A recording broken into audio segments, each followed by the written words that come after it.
Well, I want to welcome everybody back to class. We're going to jump back into our student work text for this session. We're on Chapter 3, Macro Planning the Budget. And as we get into that section, let's get some perspective on money. How can I plan the money part of my ministry? Money makes the world go round, and we can assume that money makes ministry go around also, or could we? You know, in the end, you can't avoid dealing with money, not in life, not in ministry. But what does God want us to know about financial responsibility as we lead ministries? And many of us are involved in ministries where there are people who serve in our church and on our staffs that are able to help us manage the finances of our ministry.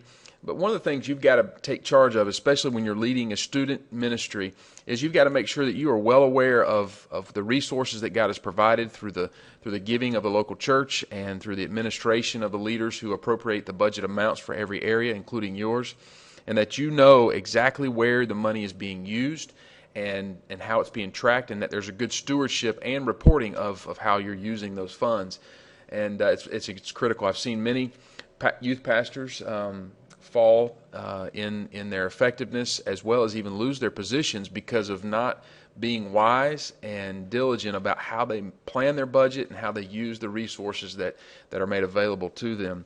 Well, let's get some perspective here. What's the average attitude that we have and approach towards money? Well, usually in a class setting, and if we were in a live setting, it wouldn't take us very long to come up with these 5 things in various ways that you may state them. But we see that there's 5 key things. What is the average attitude that we have? A lot of people have a negative attitude towards budgets and towards money, that it's a hassle, or that if there's not enough of it, we really can't do what we want to do. And so it's very difficult sometimes to navigate that because of the negative tendencies. And there are many things that we face in our own personal lives, I know, that have negative connotations because of how they've been approached. And honestly, it goes all the way back to the Garden of Eden and how things have been twisted and warped and broken. But we have negative attitudes towards money. And another area that you see there in your notes is that there's never enough. And a lot of times those first 2 are connected, that we wish we had more money. And there are times when more funds would really help effectiveness, but oftentimes we think more money is the answer. But the reality is that we could always use more money. Do we really need more money? So as we think through these things, it's critical. Third is that money can be unspiritual, that it's carnal, that it's materialistic. And so we have this approach that we should have less money. We should do things on a skimmed budget. We should send the money that we have somewhere else. And we have and we think money that's unspiritual. We also think of money as being unorganized. We have an unorganized approach to using money. And so our attitude is that we're not really good stewards because of this approach in using money. And then finally, we have a feeling of frustration a lot of times in dealing with money in the ministry. Well, as we think through some of these things, let's just quickly look at what is God's perspective on these things. It doesn't take money to do ministry. The reality is that would you rather look? You can look there in the sidebar of your work text there. If you're sitting in a church office, you're interviewing with the selection committee for a position, and they're asking you questions, but what questions do you need to ask them about the youth budget? And you got to think through this because many people think it takes money to do ministry. It doesn't take money to do ministry. Would you rather inherit a budget that was set up by a former youth pastor? Would you rather be the first person to design a budget from scratch in that situation? What are the benefits of each of these different scenarios? Many of us, when we step into this, we think it takes money to do ministry, but I followed one particular youth pastor who was effective at doing ministry on a small budget. And I had come from a position where there were a lot of resources. And so my approach was very different, and I had this approach that, if there's not enough money, we're not going to be able to do the ministry that we're really called to do. Well, that's not God's perspective. It doesn't take money to do ministry. So number 2 in God's perspective is that more money does not mean more ministry. These first 2 are intricately connected. It doesn't take more money. It does not mean more ministry. Let me say that again. More money does not mean more ministry. In the end, more money means more responsibility and sometimes greater stress. Third, it's a tool for my ministry. We need to think of that with all programs. as well as the resources that we have. That money is a tool for your ministry. It helps to move the ministry along and create opportunities to serve and to really be on mission with what God's called us to do with our students and their families. And then fourth is it comes from God. We have to see these tools as coming from God. And God gives us the resources to do ministry in student ministry and youth ministry. And we have to understand that. And when you truly understand that it comes from God, you realize that all of the resources, some of them are monetary, others are not. But all of the resources come from God. He is the provider for what we need to do in ministry. And then finally, on God's perspective, is it should be handled with a sense of integrity. When it comes to handling money, I tell all of our students that when it comes to handling money, you need to designate someone else who can help you with accountability. Not necessarily accountability because of stealing money from the church, although that has happened, but really in mismanagement. I mean, when you turn around at the end of a summer and you're $17,000 in debt because you mismanaged your camp budget, that is a major problem. Not just for your continued employment at that church, but in handling the funds that have been sacrificially given with a sense of integrity. And you need to have someone. So I tell our students, when you're in ministry, do not accept checks from people for registration. You designate someone, a volunteer, a parent, someone that is trustworthy and someone that can be in an accountability relationship regarding those funds and that budget. But do not take money as a staff member. Designate someone for that. Now, that always brings up some questions, okay? And there's all kinds of questions that comes up, and I just mentioned some of those earlier as we started talking. When you look at the scenario where you may be stepping into where there's a youth budget that's been set up by someone else, or you're the first person, and we look at what are the benefits of each of these areas. Well, there's some key questions that you need to ask, and a key question number one is this: what is the budget history of the church? Now, every church has a cycle of giving, and sometimes that cycle of giving can be frustrating, but can also be, if it's predictable, then you can plan for it. Many churches have a cycle of giving where they run into a deficit at the end of the summer if their budget runs January through December, and then as they get to the end of the year, they fall into a deficit, and they're hoping and praying for generous donations from folks outside the community or even in the church community as the holiday season approaches and as Christmas draws near, that someone would give more money to help bring them back up to budget. Well, in the end, that's not a very wise way to plan your church budget. Church budgeting and youth ministry budgeting should be a plan for spending the resources that you have, but then you don't spend more of than the resources that you have. Now, let me explain what I just said there. If giving in your church is only meeting 90% of the projected budget for that year, then you need to make sure in the student ministry you are not exceeding 90% in your own area. I hope that makes sense.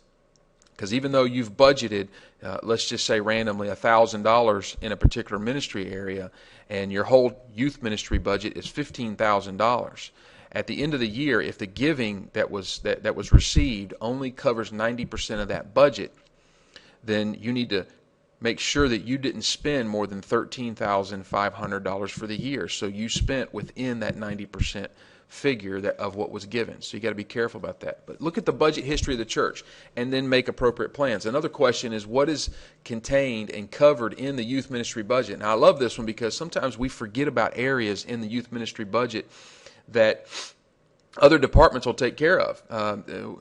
Within my first month in one youth ministry position, as I stepped in, I had made plans in our youth budget to make sure I had all the small group resources and training material and curriculum for my leaders.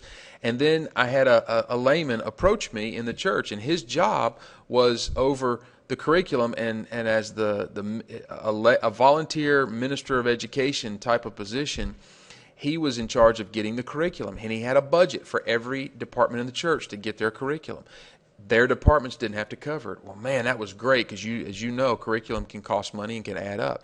So you need to make sure you check and see what's contained and covered in the youth budget. Sometimes you're covering things that you didn't expect, and other times other budgeted areas will cover things that you need and you don't have to use your budget for. Third question is, who oversees and approves the budget? Sometimes you're in ministry positions as a youth pastor, and the buck stops with you. You oversee the budget. Other times you work and there's someone who is one step above you in an associate pastoral role, or maybe you answer straight to the senior pastor, or maybe it's to a committee member and a layman who oversees the finances. You need to understand and make sure you're very aware of who oversees and who approves the budget. Then the last question that you need to ask, this is not a comprehensive list, by the way, but one last question you ask is, how do I access the money in the budget? Every church has a different system. Some use a church credit card, others use requisitions and check requests. You need to make sure you know and understand, how do you access the money in the budget. What are some alternatives? Let's talk about designing a proposal first before we get to alternatives. Designing a proposal for a budget. Now, I've given you a sample on the website, a sample budget, and that sample is modeled after what I'm teaching you here. When we begin to design a proposal for a budget, there's 7 key things to remember. Number 1 is estimate the funds based on the program calendar. So that's what we're doing in this class. We're planning out a whole year's worth of ministry. And so when you plan that, you can see as you get to this budget section, it's very difficult to plan your budget for the coming year. And that's why we end up inheriting and we try to retrofit our calendar. We need to understand our calendar and then program or propose our budget based on that calendar. By the way, when you do what we're doing in this class as far as your programming budget goes, and you do it effectively and you have program proposal worksheets, those program proposal worksheets, if you do one for every area on your calendar, every event, every activity, every series, every marathon, when you do those, you have documentation that helps support the budget that you're requesting. And that is helpful.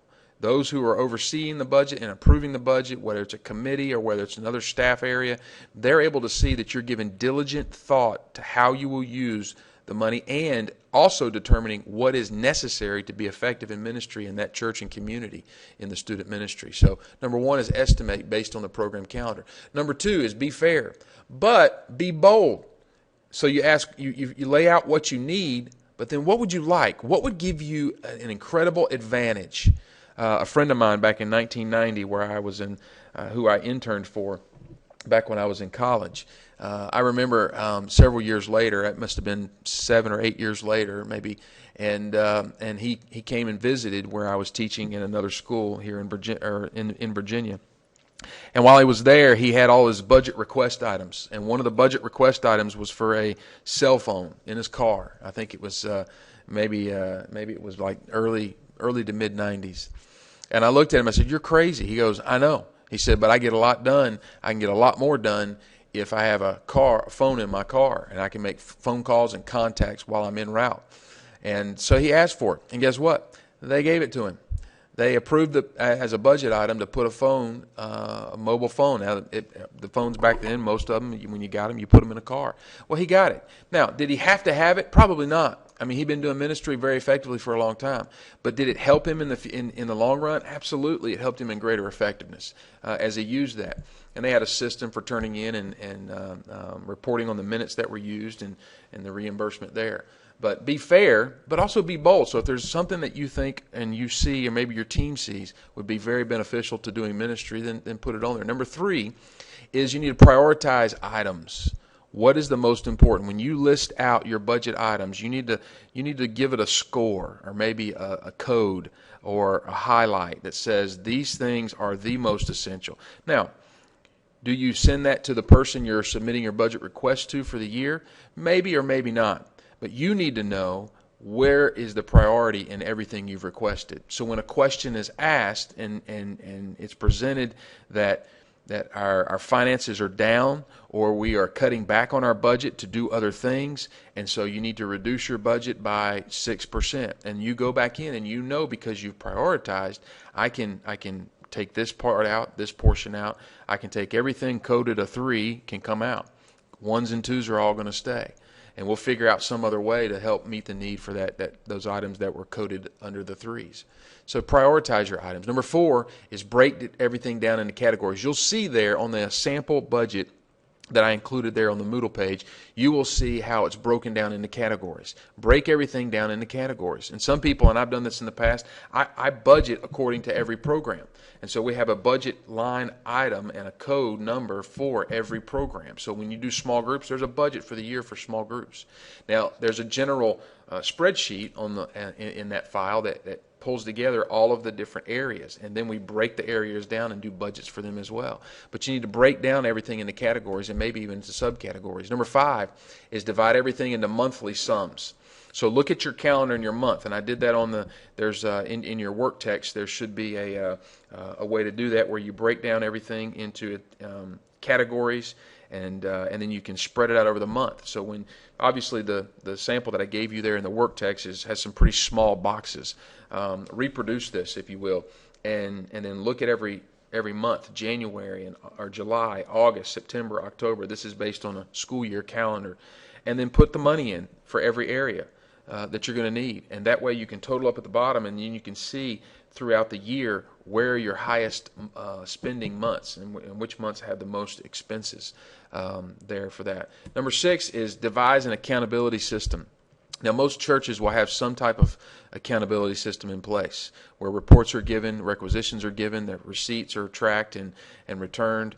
But you need to devise an accountability system if there's not one. And then number 7 is simply spend it.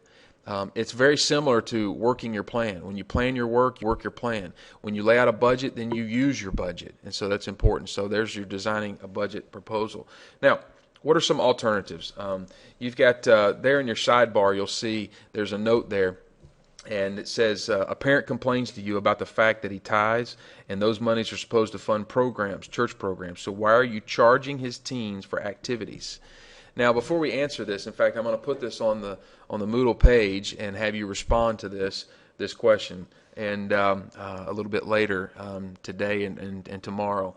But what you need to think about here is a lot of times we feel like, if we don't have any budget, then we can't do ministry. But what are some alternatives? One of the alternatives that we look at are simply that there is students paying for everything if there's no budget. It's the first one up there. It's self-supporting. A second area are subsidies and scholarships from church members and businesses, which has been done before, which is not a bad way to go when you have certain types of events, such as mission trips, camps, leadership camps. There's also the opportunity for fundraisers. You need to watch out for your Christian school conflicts because you may have a lot of kids that go to a Christian school and they do fundraisers as well. Some churches prohibit fundraisers. And honestly, I would rather not have to worry about fundraisers in the church. There are special offerings. I've been in many churches where when the mission trip comes around or when youth camp comes around, we have a special Sunday where we take up an offering that helps to offset the cost of scholarships we may give or expenses for the mission trip. And then you got to look at other church budgeted areas. Maybe your church budget has a transportation area or it has a camps and retreats area, which the first church that I ever served in had 2 other budgeted areas for camps and retreats and for transportation. So I didn't have to use my budget to cover those items when we had events that fell into those categories. So those are just some simple things when we look through budget. And we kept this particular one brief, but when you're macro planning the budget, you really need to keep in mind that you're planning your money and your resources and that God owns it all, and it all comes from Him. This week, I'm going to have you respond to a couple of things, but I want to leave you with this last reminder. Check with your church leadership to find out the budget planning and accounting process that they use. I know that sounds redundant, sounds very simple, but a lot of times we step into it assuming we understand how the process works. And we can get caught on the short end of that stick. So make sure you check with and operate within those boundaries. This week I'm going to put up that question. If a parent complains to you about the fact that he tithes and those monies are supposed to fund the church programs, and then asks, why are you charging his teens for activities and events? How would you respond? You can see there's a hint there, but I'm going to put that and post that up concurrently with this video session, this PowerPoint session, and I want everybody to weigh in on that. And I'd love it if you have some biblical context as well to put with that. So you guys have a good day today, and we'll have our next video PowerPoint session put up here pretty soon in the next couple of days. Talk to you later.